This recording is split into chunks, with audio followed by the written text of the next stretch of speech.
When I tell my friends and family that I have 10 credit cards, they usually have two initial reactions. The first one being shock, and then secondly, they always ask why. As a credit card enthusiast and really just a points and miles enthusiast, I feel like the answer is pretty clear to me, and I feel like a good amount of y'all probably resonate with that. However, I feel like we far too often forget that this hobby of ours is not normal by any means, and all of those questions that I get asked about my hobby are, one, well-deserved, and two, do need an answer. So of course, that's exactly what we're going to do here today.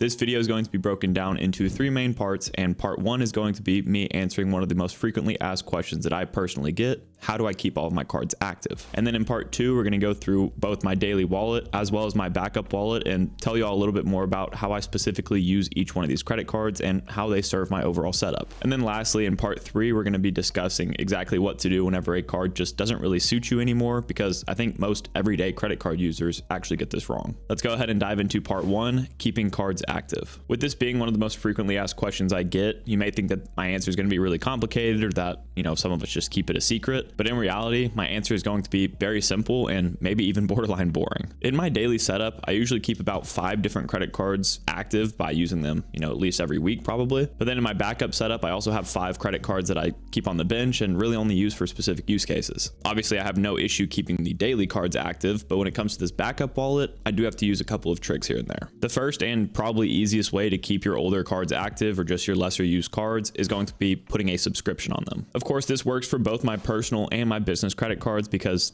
these days we all have subscriptions in basically every aspect of our life. So putting one of those recurring charges on each one of my lesser used credit cards is just a very easy way to set it and forget it, as long as your cards are of course set up on autopay. Yes, in doing this, you may be sacrificing some points because, say for example, you have the Chase Freedom Flex that you don't use that often. If you were to put something like Netflix on it, you're going to only get 1x back on that purchase. But if you put that same subscription on your Chase Sapphire Preferred, for example, you would get 3x on that purchase. At the end of the day, you're not sacrificing many points to do this. And for peace of mind and knowing that my cards are going to, stay active and in good graces with the lenders, I'm willing to take that points haircut on those smaller subscriptions. And then the second method to keeping my cards active is just going to be using them once every few months. I intentionally don't put an exact number on how often you should be putting charges on your credit cards because there really is no just one magic number. Maybe every 3 to 6 months is just a good cadence for you to pick, and if that works for you, then great. But no matter what, just be using the cards at least a couple times a year. Personally, the best way that I've found to actually implement this, rather than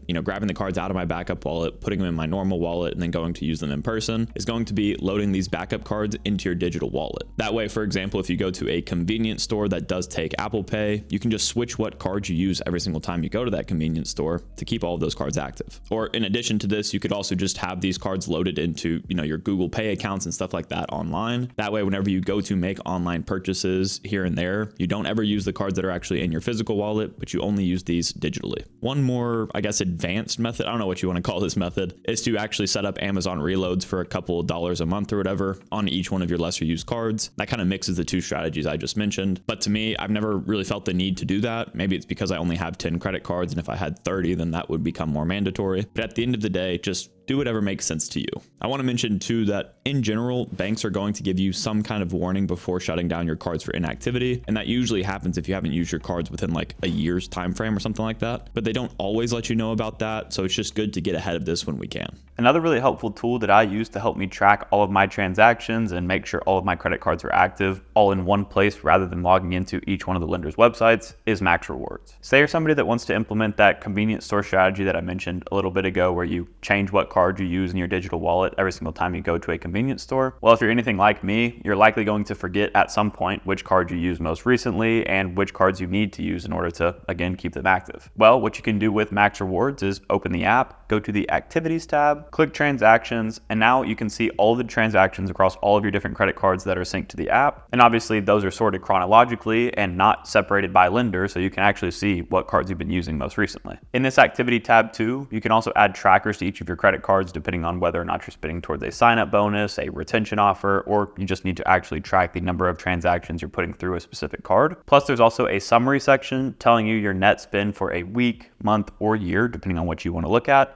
and it breaks it down into some helpful categories for you as well, which does help when it comes to budgeting out your finances. But in general, I found this activities tab to just be extremely helpful when it comes to actually tracking all of the transactions across all of my cards without having to manually go in and piece it all together from each one of my lender's apps. This is just obviously one of the tabs that Max Rewards has to offer throughout the app, but if you're interested in trying out all of the free features that this app has to offer, please be sure to download it through the link in my description, and when you enter the promo code Spencer, you'll get a 1-month discount off of your 1-year Max Rewards Gold subscription, and that's going to help you do things like automatically activate your quarterly rotating categories for you on your cards like your Chase Freedom Flex, as well as automatically activate all of your credit card offers for you as well, which theoretically should cover the cost of Max Rewards Gold depending on how often you use those offers. Thank you to Max Rewards for sponsoring this video, but of course, let's get back into the content. With that big answer being covered, let's go ahead and dive into each one of my credit cards and talk about how they serve me and my setup very briefly. Okay, I went ahead and got my credit card management spreadsheet up too. That way I can, cross-reference here and make sure I have everything right. And the way that I'm going to go about doing this is just going through them chronologically in the order that I applied for them. So you can kind of see which cards have stuck with me in the long run and which ones are now sitting on my bench if I applied for them, a long time ago or even recently. So starting in the backup wallet, let's go ahead and pull out card number 1, that being my OG Chase Freedom. So as some of y'all may know, if you've watched the channel for a while, this actually was my Chase Freedom student credit card, which was the first card I ever opened back in 2020. But once I started to get a few cards under my belt, this Freedom student obviously just wasn't serving me anymore. So what I decided to do was product change it to the OG Chase Freedom instead of a card like the Chase Freedom Flex or Chase Freedom Unlimited. That way I kept those slots open for future welcome offers, but also had access to the rotating 5X categories that the OG Chase Freedom gives you. So that's basically all this card is used for these days. I do have 1 or 2 small subscriptions set up on this, like my Apple iCloud storage or something like that. That way, whenever I'm not actually utilizing the 5X categories, there's still some charges going on it, but it's really just here for those 5X categories. And the most recent one I used was for PayPal in Q4 of 2022 to buy a lot of Christmas gifts. So that's kind of just how this card gets used. Now we can go ahead and move into card number 2, which may surprise y'all that it's in my backup wallet, but that is going to be the Chase Freedom Unlimited. So this was a card that I applied for about 8 months after I applied for my very first credit card, the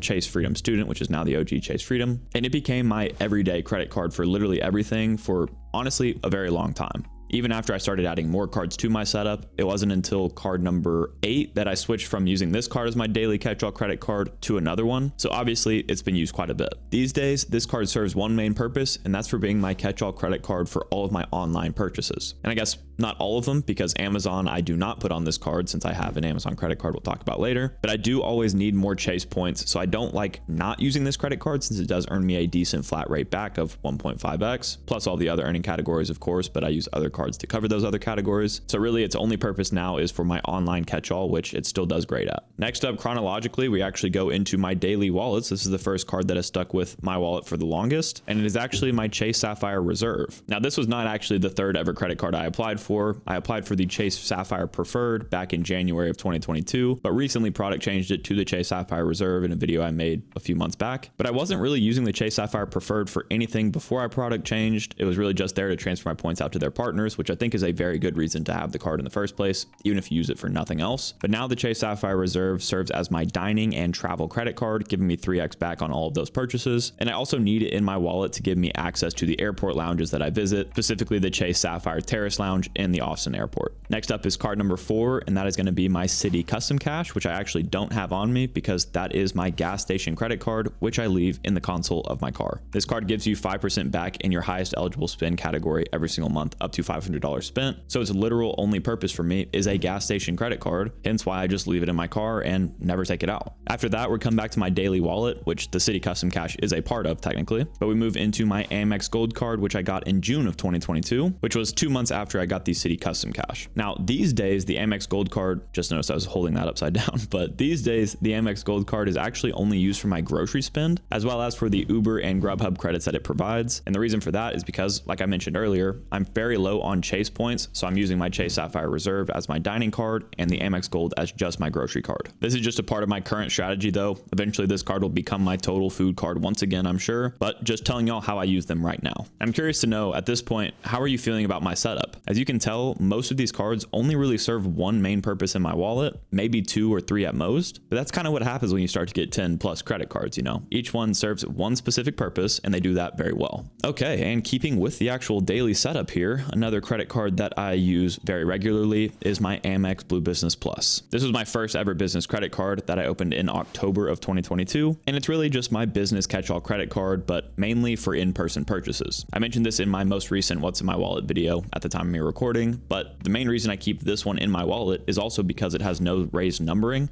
so it fits really well in my extra wallet. But it is a good business catch-all credit card, and I hope to add the Chase Ink Unlimited here pretty soon. And when I do that, I would like to carry it in my wallet more, but with those raised numbers, I might just keep the Amex Blue Business Plus in there and use the Chase Ink Unlimited for all of my online business catch-all, similar to how I use the Capital One Venture X versus my Chase Freedom Unlimited on the personal side. I would use the Amex Blue Business Plus and Chase Ink Unlimited the same way on the business side.